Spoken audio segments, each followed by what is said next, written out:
Hello everyone, welcome to my channel. As you can guess from the title of this video, today I'll be talking about how to study Korean for beginners for free. If you're someone who is looking for how to study Korean for free, then I hope this video will help you. I am in no place to advise or teach anyone about this language. Since I am a beginner myself, I will only be sharing things that I like to do and habits that I follow that help me learn this language. The reason why I started learning this language is because I have watched a lot of K-dramas and love listening to K-pop music. It goes way back into around 2014 when I saw the first K-drama. Even though I was interested in Korean since a long time, I wasn't able to make time or bring myself up to start learning this language. But with the time I had during this pandemic, I was able to begin learning it.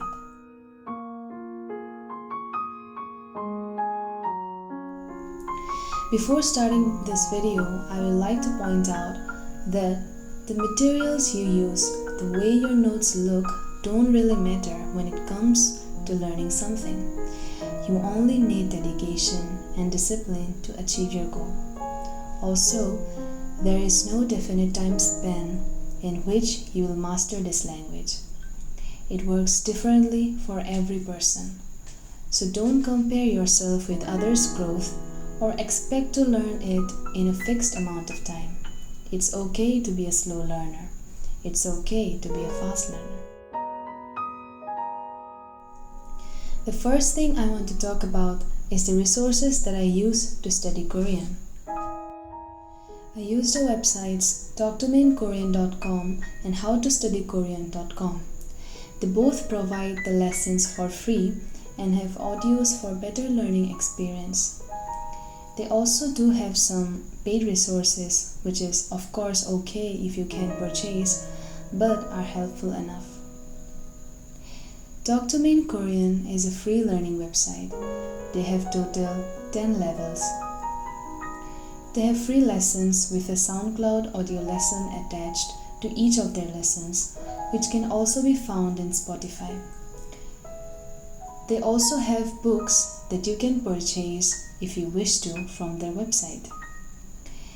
They also have a podcast called Iyagi, which is basically for listening practice with transcripts you can download from their website. The reason why I like this website is because it is easy to understand and the pace that the lessons are constructed with is really convenient for me. It does not feel like I'm studying a lot in a single lesson.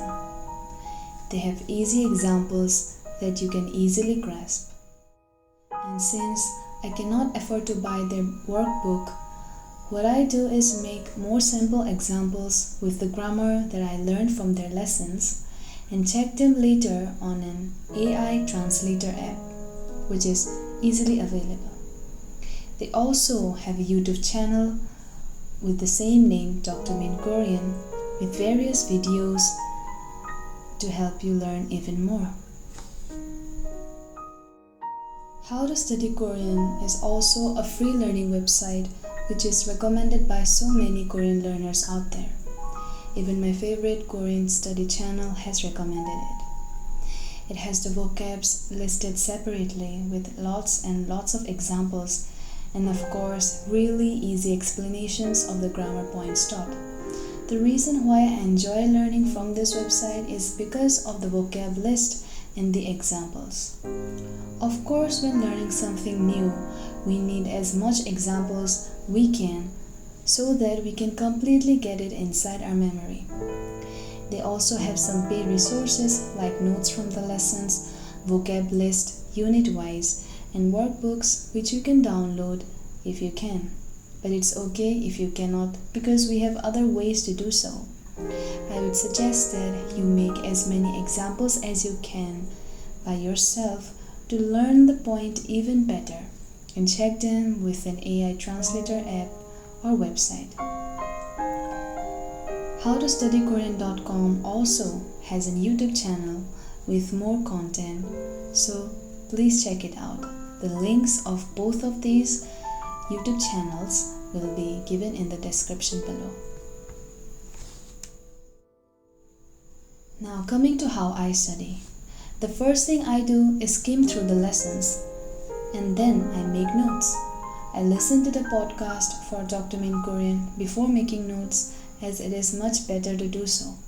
After doing all of this, I make examples by myself in a separate notebook and check them later. I also practice speaking out the examples loud to help improve my pronunciation. I also use some apps to practice the vocabulary every day so that I don't forget them in a few days. I don't try to make my notes look much pretty.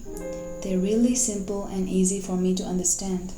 I also don't have a lot of tools or pens to make it look Instagram aesthetic, but whatever I do works well for me. So I suggest don't really focus on how they look like as long as they are neat and you're learning from them.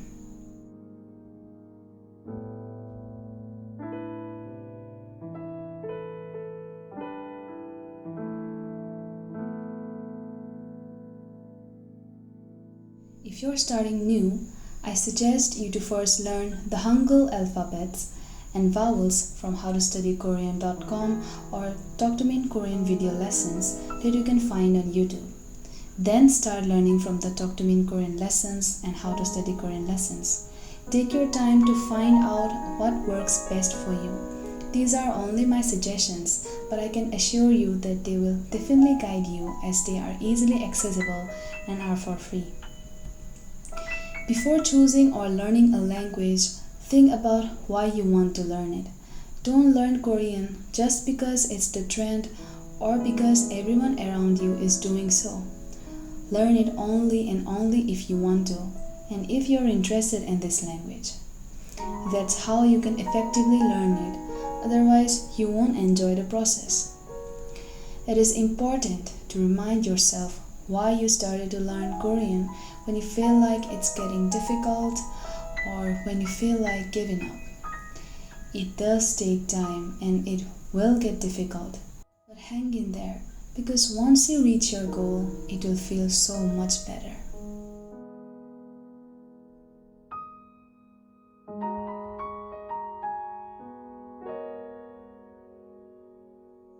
Thank you for watching this video. I hope it helped you, even if a little. Don't forget to subscribe to my channel and comment down your views below.